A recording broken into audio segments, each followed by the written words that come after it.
Broadcasting live from SOAHR 2023 at the Gas South District Convention Center in Duluth, Georgia, it's time for North Fulton Business Radio. Brought to you by Oberman Law Firm, helping you navigate the complexity of workplace issues. Now, here's your host. And hello again, everyone. John Ray back with you at SOAHR 2023, the annual conference of SHRM Atlanta. It's been a fantastic conference, lots of smiles and happy folks that are delighted to be back, HR leaders in the metro Atlanta area. It's been terrific, and just a reminder that if you missed it, you missed being at a great new location, the Gas South District Convention Center. Beautiful facility, and we'll see whether SHRM's back. SOAHR is back here again next year, but it's been a great conference. And just a reminder, folks, that this series of interviews is being underwritten by Oberman Law Firm. If you've got complexities in the workplace that need great legal assistance, check out Oberman Law Firm. Motivational speaker Rob Dubin has joined me here at the desk. Rob, welcome. Well, thank you so much for having me here. It's a pleasure to be here, and SHRM Atlanta does such a great job putting on a really impressive conference. It's wonderful to be a part of it. Yeah, they really do, and you go to a lot of these, so you know a conference or two, right? I do. I get to speak at HR and other types of conferences all over the country, and but it's a pleasure to be here in Atlanta, and especially SHRM Atlanta. As I say, they put on a really nice conference. There's some tremendous speakers here. For sure, and you're one of them. So let's talk a little bit about you and your work. Well, thank you. Well, I teach employee happiness. I teach happiness, actually, but certainly in the HR world, I teach employee happiness. And so I speak at conferences to explain really how we make people happy, how we make our employees happy so that we turn around the great resignation and quiet quitting and the poor engagement that we're seeing across the country. And I go into organizations and I do half-day and full-day workshops on happiness. And we all have this mistaken idea about happiness. We think it's something that happens to us when we tick all the right boxes in life, when we get the good education and we get the good job and we get the new car and the house and the perfect partner and all those things, then we're supposed to be happy. And it just doesn't work that way. But fortunately, there's a science to happiness. It's actually the science of positive psychology. So there's a tremendous amount of scientific background for what I teach. And happiness, like anything else, can be taught. Just like if you wanted to learn to play the guitar or learn to play tennis, you would first decide you wanted to learn to play guitar, you wanted to be a guitar player. So you'd make that decision, and then you would take some lessons and, watch YouTube videos or get some instruction, and then you would practice the skills of the guitar or the piano or whatever you wanted to learn, or your job itself is the same way. You went to school for that. And happiness can be taught the same way. There are the decision is you make the decision you want to be happy. Yep. Just like you made a decision you wanted to be a guitar player, and then you learn the skills of happiness and practice those skills, and over time you become significantly happier. And I've taught this with lots and lots of people, and it never fails it always works. So what you're saying, if I can kind of summarize it, what it sounds like to me you're saying is that happiness is not some external thing that if only this or that will happen to me, that it's internal. Exactly. That type of it's both. Okay. So that external type of happiness, I mean, when you do get a raise or you get a new promotion or you meet the right partner or you get the new car, all those things do make you happy. But that's actually called hedonic happiness. It comes from the same root word as hedonism. So it's happiness that makes you feel good for a moment, just like eating a piece of chocolate or having a glass of wine or whatever makes you feel good for a moment. Right. But there's another type of happiness called eudaimonic happiness. And the philosopher Aristotle talked about it. The Dalai Lama talks about it. And this type of happiness comes from personal growth, from getting outside of our comfort zone and growing personally. And I'm getting ready to do a TED Talk in a couple of weeks on exactly that part of it. Okay. But when we teach people these skills of how to find this eudaimonic happiness, so I go into an organization and part of what I do is something called dream harvesting. which is where we help people set their goals and dreams of things they really want to accomplish. And then we go through a specific set of skills, some of which comes from what I learned from Tony Robbins and neuro-linguistic programming. But we teach them skills to practice these skills of happiness, to go after their big dreams. And then when they have that kind of personal growth, it makes them much, much happier than a hedonic happiness, kombucha on tap in the break room or the massage chairs or whatever your other benefits are. Sure. And this deep kind of happiness is what stays with you, and it raises your happiness level over time, and people then have a full, happy home life and a fuller, happier work life. Engagement goes up. Happy employees are so much more profitable. One study with insurance salespeople, they did happiness training, and the sales went up 37%. So happy employees are very, very profitable. They stay on the job. They don't leave. You don't have the engagement and retention problems that we're seeing. Yeah, wow. So you hit on something I think is so important.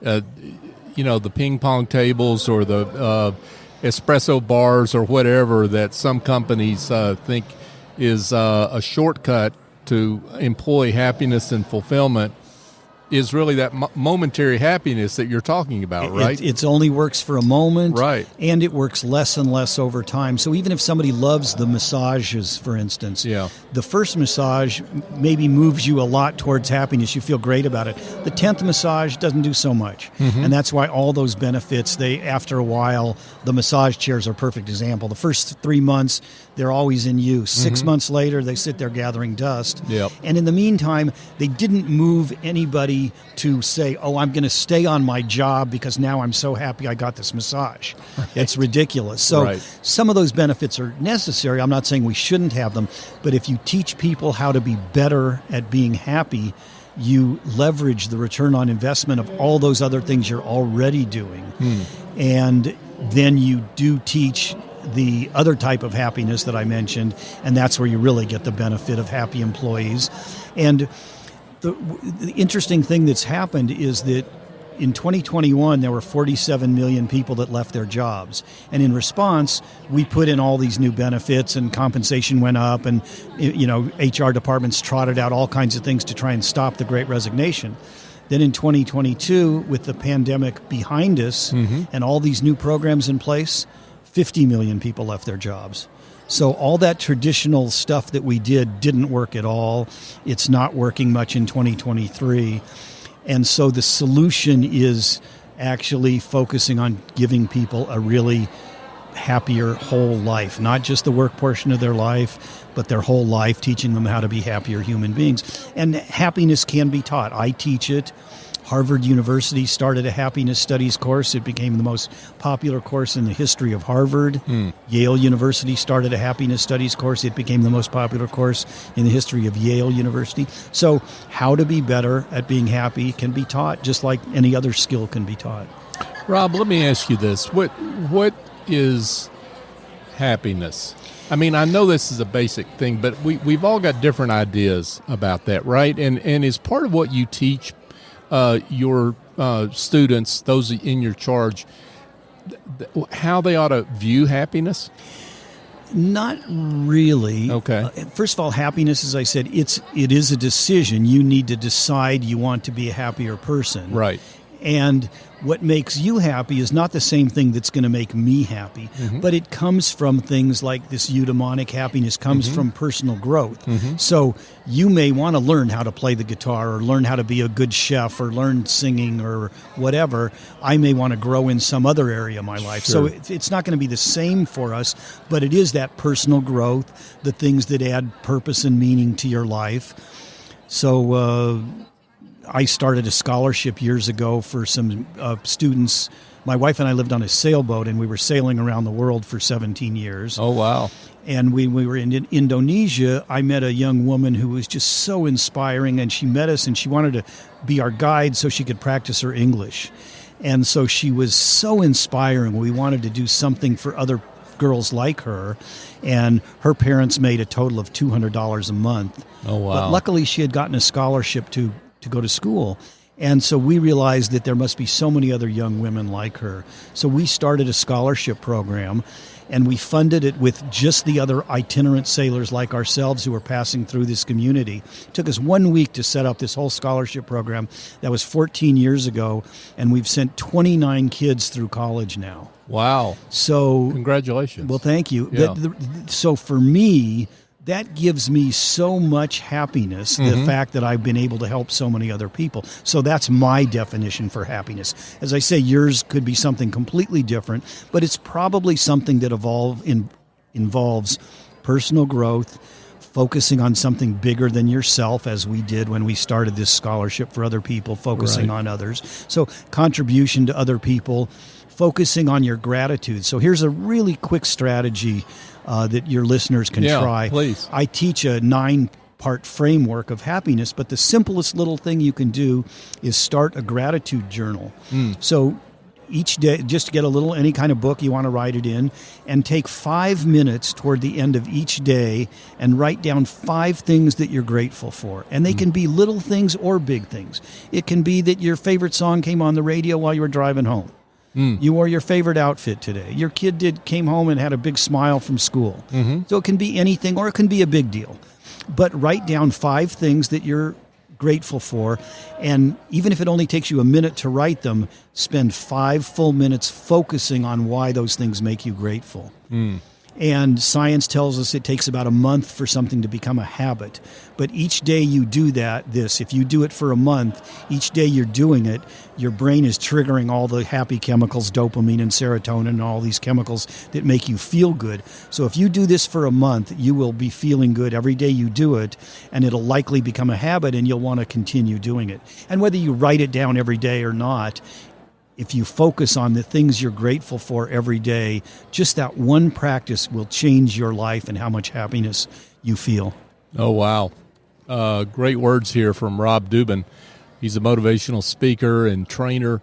Rob, talk about how you work with clients. Obviously, you do speaking engagements like here at the SOAHR 2023, but talk about some of the work you do for people that want to drill into your expertise. Well, I go into organizations, and I have a number of different offerings. I can do just a keynote speech on happiness that motivates people.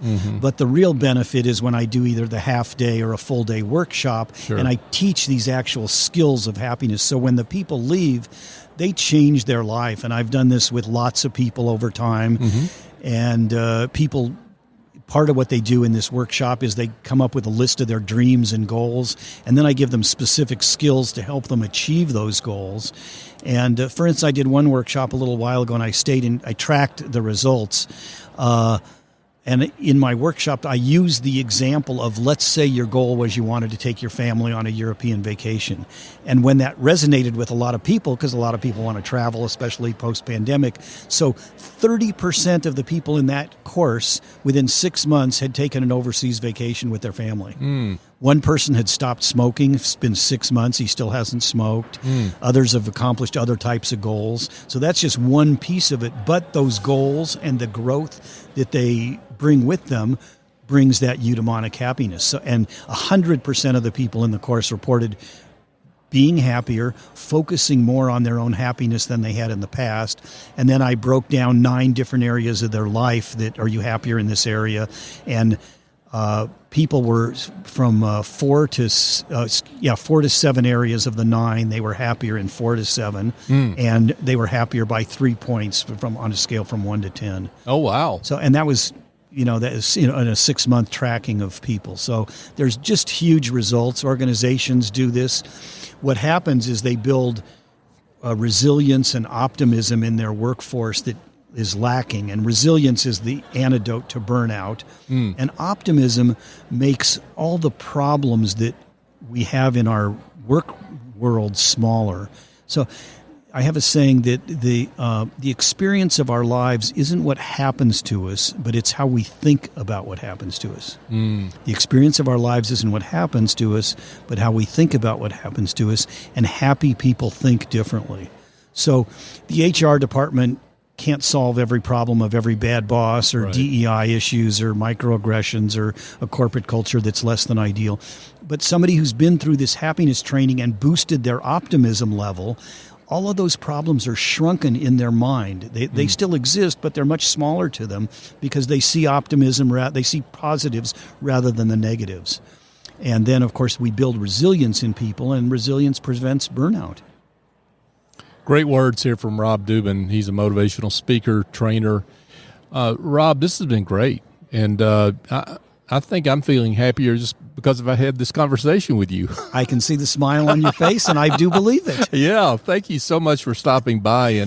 And hey, thanks for the great work you do. I mean, you obviously are changing people's lives all over the world, and we're just delighted we could celebrate and honor that work. So thank you for stopping by. Well, thank you so much. Yeah, but before I let you go, I want to ask the most important question, because I know there's some folks that have listened to this interview and want to know more about you. So how can they connect with you?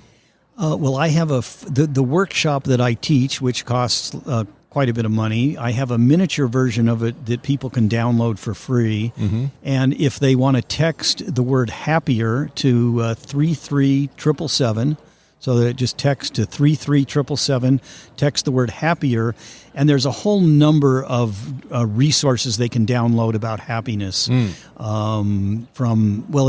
the framework I teach and a number of other things, but it's all free. There's quite a number of resources there. So just text the word happier to 33777 and find yourself finding a happier life starting right now. That's terrific. Rob Dubin, folks. Rob, this has been great. Thank you again for coming on. Thanks so much for having me. I love what you guys do. Thank you. Thank you for joining us. This episode of North Fulton Business Radio is underwritten by Oberman Law Firm. Oberman Law helps local, regional, and national clients manage the sensitivities of employee relations in the workplace.